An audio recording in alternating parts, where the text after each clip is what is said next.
বাবুর্চির কাছ থেকে শেখা এই গরুর মাংসের রেজালা রান্নাটা আমি এই পর্যন্ত যাদেরকে খাইয়েছি সবাই সুনাম করেছে এবং দীর্ঘদিন আলহামদুলিল্লাহ মনে রেখেছে। এই রান্নাতে ওনারা এমন কিছু উপাদান ব্যবহার করে যেটা আমরা সাধারণ গরুর মাংস রান্নাতে দেই না। এর কারণে এই রেজালার স্বাদ, ঘ্রাণ, ঝোলের ঘনত্ব এবং মাংসের সফটনেস অসম্ভব রকমের ভালো। জুসি জুসি এই মাংসটা একটু ঝোল দিয়ে সাদা পোলাওয়ের সাথে মেখে খেতে যে কি অতুলনীয়। বেস্ট একটা রেজালা রান্না করে কাউকে খাওয়াতে চাইলে আজকের ভিডিওটা অবশ্যই দেখে রাখবেন এবং টাইমলাইনে শেয়ার করে রাখেন যেন রান্নার আগে রেসিপিটা একবার টুক করে দেখে নিতে পারেন। গরুর সামনের রানের মাংসের সাথে সিনার মাংস মিক্স করে মাংস কিনে আনবেন, যে কোনো রান্নার স্বাদই 4 গুণ বেশি পাবেন। আমি আজকে 1.5 কেজি মাংস রান্না করব, তার জন্য 1/2 কাপ সরিষার তেল গরম করে তার মধ্যে বড় 2 টুকরা দারচিনি দিলাম, একটা কালো এলাচ দিয়েছি, 5-6টা লবঙ্গ, 7-8টা সবুজ এলাচ, 2টা তেজপাতা আর 1.5 কাপ পেঁয়াজ কুচি। প্রতি 1 কেজির জন্য 1 কাপ করে পেঁয়াজ কুচি এখানে ব্যবহার করা হয়। পেঁয়াজ কুচি হালকা বাদামি করে ভাজা হয়ে গেলে এর মধ্যে 1.5 টেবিল চামচ লাল মরিচ বাটা, 1 টেবিল চামচ হলুদ বাটা, 1.5 টেবিল চামচ জিরা বাটা আর 1 টেবিল চামচ ধনিয়া বাটা। মশলা বেটে নিতে না পারলে আমার মতো একটুখানি পানি দিয়ে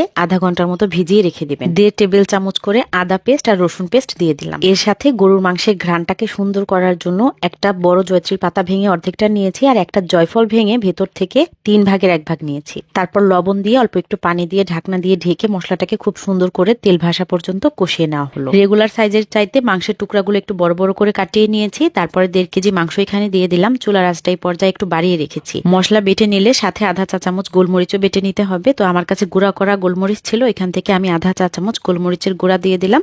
বাড়তি আছে ঢেকে রান্না করছি মাংস থেকে পানি বের হয়ে ভালো মতো বলক ওঠা পর্যন্ত। জয়ফল দিলে মাংসের শুধু সুন্দর একটা ঘ্রাণই না, মাংস কিন্তু খুব ভালো নরম হয়। এখন মাংস থেকে যে পানিটা উঠে এসেছে ওটা হাফ টেনে যাওয়ার পরে 8 থেকে 10টা কাজু বাদাম বেটে নিয়ে এই মাংসের মধ্যে অ্যাড করে দিলাম। কাজু বাদামের পরিবর্তে এখানে যে কোনো বাদাম চাইলে ব্যবহার করা যায়। তো নেড়ে চেড়ে রান্না করছি, আবার ঢেকেও রাখছি। চুলার আঁচটা মিডিয়াম লোতে রেখে মাংসের গায়ে পানিটা শুকিয়ে যে এবং মাংসটা কষা কষা হওয়া পর্যন্ত রান্না করে নিলাম। এই পর্যায়ে যেমন সুন্দর ঘ্রাণ বের হচ্ছে আর তেমন দেখতে লোভনীয় লাগছে। ক্যামেরায় আমার আসল মাংসের যে লুকটা ওটা বোঝা যাচ্ছে কিনা আমি জানি না, তবে এটা বাস্তবে দেখতে অনেক বেশি লোভনীয় লাগছিল। তাই একটু কষানো মাংস তুলে নিয়ে খেয়ে দেখলাম লবণ ঝাল সব ঠিক আছে কিনা। আলহামদুলিল্লাহ সবই ঠিক আছে, কিন্তু সেদ্ধ হতে আরো একটু সময় লাগবে।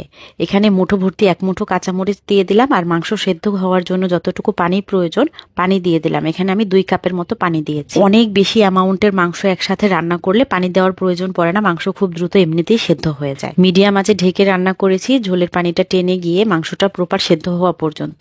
যখন এরকম মাখো মাখো হয়েছে, রান্নাটা চুলা থেকে নামানোর আগ মুহূর্তে এর মধ্যে 2 চা চামচ গুঁড়া দুধ, ভরা ভরা 1 চা চামচ দিলাম ঘি। তারপর মিনিট খানেক একদম লো হিটে ঢেকে রেখেছিলাম। এই পর্যায়ে মাঝে মাঝে আমি পেঁয়াজের বেরেস্তা ব্যবহার করি, তবে বেরেস্তা দিলে গরুর মাংসের যে স্বাদ হয় তার চেয়ে না দিলেই আমি দেখেছি বেশি মজা লাগে। মাংসটা দেখতে কতটা লোভনীয় মনে হচ্ছে জানি না, তবে এটা খেতে একদম 100তে 100।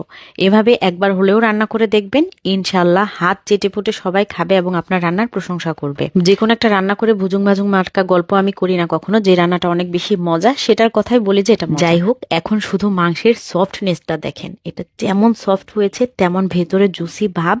একটু লেবুর রস আর কাঁচামরিচ নিয়ে পোলাওয়ের সাথে মেখে মুখে দিতে মনে হলো পৃথিবীর বেস্ট